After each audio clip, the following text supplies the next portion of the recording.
Yes, a very good morning to all of you. Right. So yesterday we first completed with our remaining part of the SAE 3420, right? And 3420, it was regarding the pro forma financial information, right? So we talked about the assurance engagement to report on the compilation of the pro forma financial information included in the prospectus. And what is this pro forma financial information? Unadjusted financial information plus the pro forma adjustment is equal to the pro forma financial information. What is this pro forma adjustment? Any significant event or transaction, had it taken place at an earlier date selected for the purpose of the illustration, how your financial information would have looked like. Right, so it has taken place at a later date, but had it taken place at an earlier date, right? And as the CA, as the practitioner, what you need to do, you need to give the reasonable assurance. What reasonable assurance? That whether the pro forma financial information has been compiled by the responsible party in accordance with the applicable criteria. Right, so whether it has been compiled in all material respects by the responsible party in accordance with the applicable criteria. Right, so that is the report to be given by the practitioner. Right, so all these engagements, what did we see? We need to check for the acceptance, then the planning and performing, and the reporting. Right, so do you have the CC, the competence, capability to perform this engagement? Right, then after that, the suitability of the applicable criteria, that whatever applicable criteria is being used, whether that is suitable. Then the purpose for which it is being prepared, right? That what is the purpose for which they are preparing this, right? And then you need to check the source of the unadjusted financial information. What is the source, right? Then whether that source, whether it has been properly extracted from that source, then whether the unadjusted financial information has been audited or reviewed, or it has never been audited or reviewed. Then the significant event or transaction, right? Whether if that has not been audited or reviewed, you need to understand the same and also check the consistency with the AFRF. Right, so that was our discussion regarding the pro forma financial information. Right, so we've seen three types of the information. One, the historical financial information, then the prospective financial information, and this is, right, the pro forma financial information. So that completed our discussion of the SAE 3420. Right, then after that we wanted to study 3402, but for that we first went and completed with our SA 402, which was there in our chapter number 2. Right, SA 402, the audit considerations relating to an entity using a service organization. Right, and we studied the 11 definitions over there. Right, you remember the 11 definitions? User, auditor, user, entity, then service, auditor, service, organization, subservice, organization, subservice, auditor.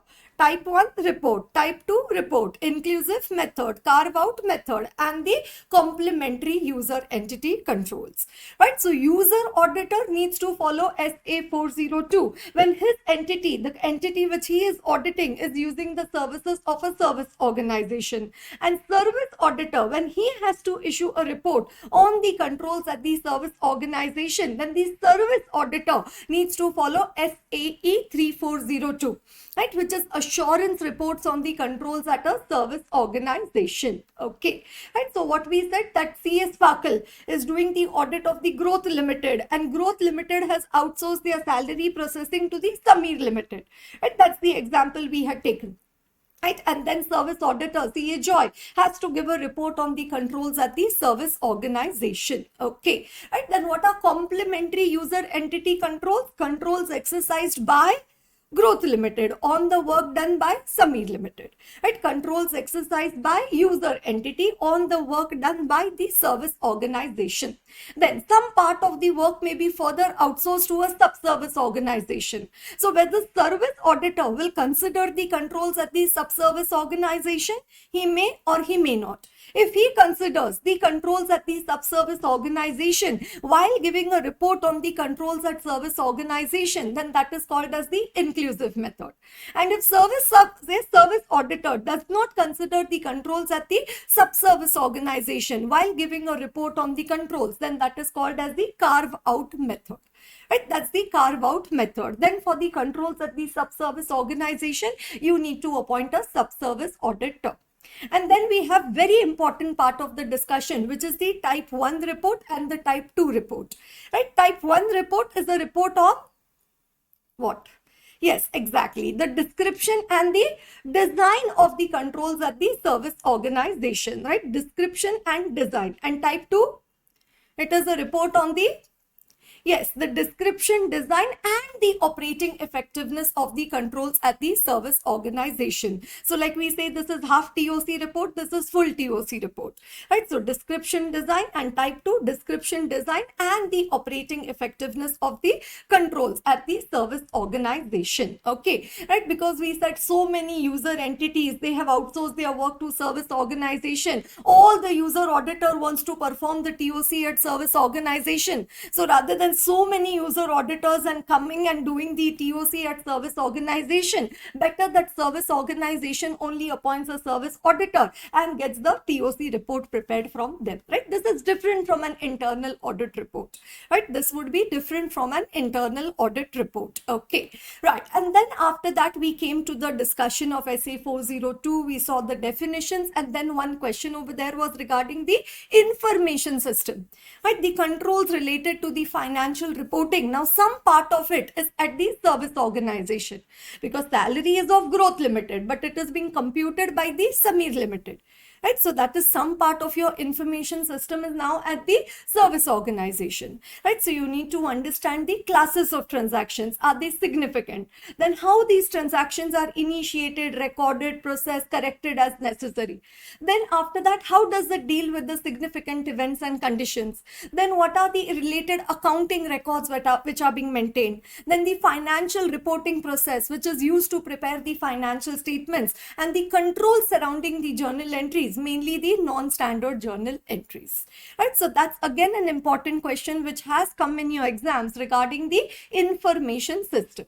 Right, you have to understand the information system at the user entity. And for explaining this information system, I've taken you to SA 315, wherein we talked about the we talked about the 5 components of the internal control system. Okay, if you have to understand the controls in an organization, you have to understand these 5 components. What were those 5 components? Exactly, it was CRISM, right? Control environment, risk assessment, information system and communication, control activities to achieve the control objectives, and then the monitoring of the controls. Right, so this I is what we discussed, right? The information system and the communication. Right, then when you go for an audit and you ask your client, I want to check some more information, and they say, oh CA, that work we have outsourced. So first what we have to do, we have to understand, right, the work which is being done by the service organization. Right, how do we understand the nature of the work which is being done by the service organization? We need to look into the we have to understand. We are asking client, we want to check your tax computation. They say that is outsourced. Or we say we want to check your compliance with law regulation. It says it is outsourced. Watering of plants, it says outsourced. Right. So what you need to understand? You need to understand the significance, the nature and significance of these services provided by the service organization. Then the nature and materiality of the transaction. Then after that, the degree of the interaction between the user entity and the service organization, and the nature of relationship between the user entity and the service organization. Right, so that is the SMIR. Right, the significance, the materiality, the interaction, and the relationship. Okay, right, then after you've understood that, then further you need to check whether there are the complementary user entity controls, that whether you can obtain the sufficient understanding from the user entity itself. If you can obtain sufficient understanding from the user entity itself, then no need to go to the service organization. But if you are not able to obtain, unable to obtain the sufficient understanding from the user entity, then now you will have to perform the TOC at the service organization. Right now, as the user auditor, you will have to perform the control testing at the service organization. And there are three ways by which you can do the control testing at the service organization. What is the first one? What is the first one? Ready-made, type 1, type 2 report if available. Right, so ask user entity, have you received any type 1, type 2 report from the service organization? So that is ready-made. Second, there is no such report available, then you go and perform the TOC at the service organization. User auditor, you go to the service organization. So that is visit, contact the service organization. Or third one, you say, no, I don't want to go. Then what you do? You use another auditor, arrange for another auditor to perform the TOC at the service organization. Right, so these are the three options for the TOC: type 1, type 2 report if available, or you visit, contact the service organization, or you arrange for another auditor to perform the TOC at the service organization. Right, so then we talk about using the type 1, type 2 report and the control testing at the service organization. And last part, can you say, no, at the service organization, I'm not getting the sufficient appropriate audit evidence, then what you would do? Modify your opinion. And then in case, you want to write the name of the service auditor in your audit report, and a user auditor wants to refer to the name of the service auditor in his report, can he do so? Right, CS Sparkle wants to write the name of CA Joy in his report. What do we say? Unmodified opinion, no reference, right? Unless required by law regulation. Modified opinion, yes, you can make a reference. But even though if you make a reference, what is the rule? CTBR. What is CTBR? Continues to be responsible. Sole responsibility for the audit opinion expressed. It does not diminish the responsibility of the user auditor, even though if you mention the name of the service auditor in the report. Right, so that was our entire discussion of the essay 402, the audit considerations relating to an entity using a service organization. Okay, right, then after that we came to SAE 3402, which was regarding the assurance reports on the controls at the service organization. Right? When the service auditor has to issue a type 1 report or a type 2 report, then the service auditor needs to follow the SAE 3402. Right? So again over here, first we need to check for the suitable criteria. Right, what could be the suitable criteria? If it is type 1 report, then service auditor, you need to report on the description design. And if it is type 2, then user or service auditor, you need to report on the description design and the operating effectiveness. Right, can you tell me for description what I need to report? If the obviously description is the responsibility of the management of the service organization. So service auditor, what he needs to report regarding the description, that whether the description has been fairly presented, exactly, whether it is fairly presented. Then so design of the control. So now service auditor, what do you need to report regarding the design of the controls, that whether the controls are suitably designed. Yes, in case of type 1 report as at a specified date, and in case of a type 2 report throughout a specified period. And then what do we say? Operating effectiveness of the controls, that whether the controls have operated effectively throughout a specified period, but that you need to do only in case of the type 2 report.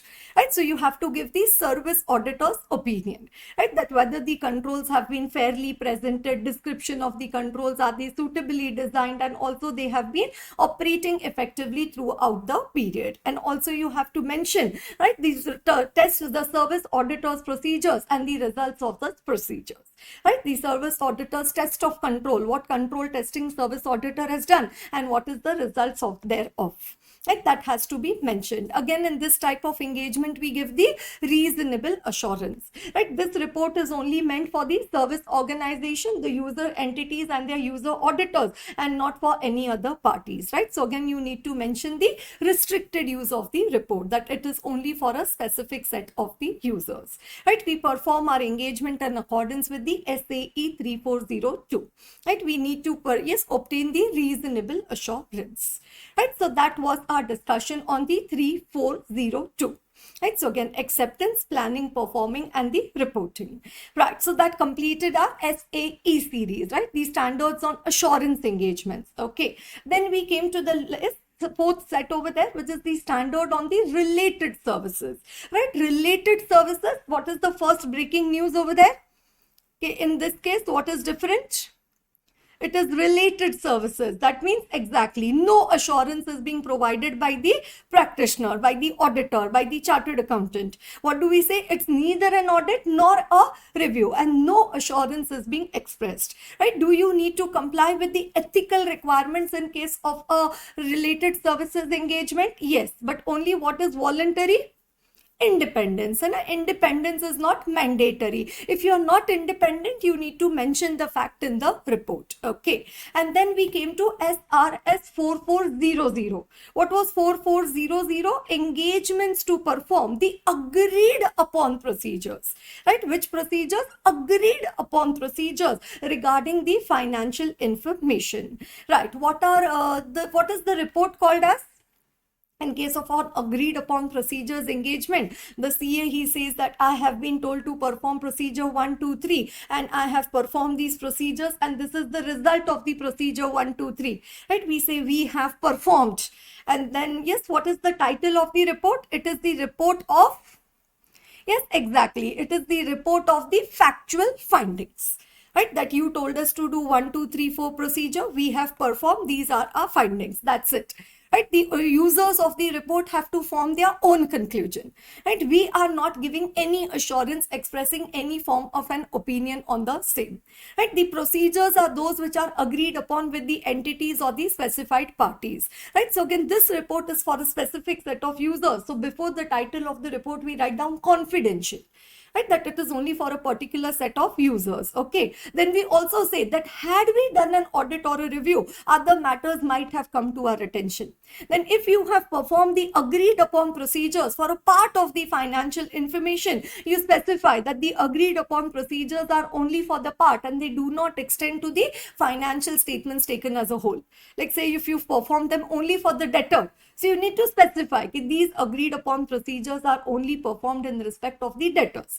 Right? Management can appoint you to do the agreed upon for the entire financial statements. So in that case, no need to put this point. But if it is not for the entire financial statements, then you need to mention the same. And again, what are the procedures which you perform? Similar to our 7 methods of obtaining the audit evidence, the ICAIORR. The only difference that in an audit, we do it as per our own professional judgment, and only if there is a finding we report. Right, but we don't give the results of our audit procedures per se. But here in case of agreed upon procedures, we are performing these procedures because we have been told by the management or the specified parties, and we communicate the results of our findings in the report. Right, so that was SRS 4400. Right, what was that? Engagements to perform the agreed upon procedures regarding the financial information. Okay, right, so that's the standard which we completed yesterday. Okay, so now if I prepare like this SA, then we have the SRE, right? Then we have the SAE, and then we have the SRS. Right, in SA we have the independent auditor's report, and here what type of an assurance is given? It is the reasonable assurance that the financial statements are free from material misstatement. Yes, and again we have the 7 methods of obtaining the audit evidence, the ICAIORR. Right, review, what do we say? It is the independent practitioners or the independent auditors. Right, so it could be independent practitioners or independent auditors. Review report. Right, it is the review report in which you are giving the limited assurance, which is to be given in the form of a negative assurance, and mainly the procedures performed are the inquiry and the analytical procedures. Right, the inquiry and the analytical procedures. Right, so we have 2400 and the 2410. Right, then after that we have the SAE, which is there 3400, 3402, and then the 3420. Right, 3400, it is regarding the, right, 3400, it is regarding the prospective financial information. Right, what we need to give? Again, we give a moderate assurance. Right, what moderate assurance do we give? That the assumptions, right, nothing has come to our attention, that the assumptions do not provide a reasonable basis. Right, that the assumptions do not provide a reasonable basis. And then what do we say? That the prospective financial information has been properly prepared based on the assumptions, right? It is properly prepared. And what we specifically mentioned, that we do not vouch for the accuracy of the forecast. Right, we do not vouch for the accuracy. And then it is the best estimate and hypothetical assumption. Right, best estimate is the forecast and hypothetical and best estimate would be the projection. Okay, right, so that is 3400. Then after that 3402, it is regarding the type 1 or the type 2 report. Right, here we talk about the suitable criteria. Right, here we talk about the suitable criteria. Right, suitable criteria. What type of an assurance is given? Is the reasonable assurance. Right, we give the reasonable assurance, right, on the controls. And what does it say? Description, design and the operating effectiveness. Right, the description, design and the operating effectiveness of the controls at the service organization. Right, so that is 3402. And then 3420, it is regarding the 3420, it is regarding the pro forma financial information. Right, pro forma financial information. What type of an assurance do we give? We give the reasonable assurance. Right, here what you need to check is the applicable criteria. Right, what we need to check is the applicable criteria. Right, whether the pro forma financial information has been compiled in all material respects by the responsible party in accordance with the applicable criteria. Right, in accordance with the applicable criteria. Right, so that is SAE. Right, that is the SAE. And then you have the standards on related services, in which you have two. Which two? SRS 4400 and the 4410. Right, what is 4400? It is the engagements to perform the agreed upon procedures. Right, it is the agreed upon procedures. Right, what report? Yes, what assurance we give? We give no assurance. Right, the report is called as the report of the factual findings. Right, it is called as the report of the factual findings. And then also what do we say? Report of the factual findings. And then independence is voluntary. Right, independence is voluntary. Right, so this is up to where we have discussed so far. Right, so now we have to discuss the last standard in the series, which is the SRS 4410.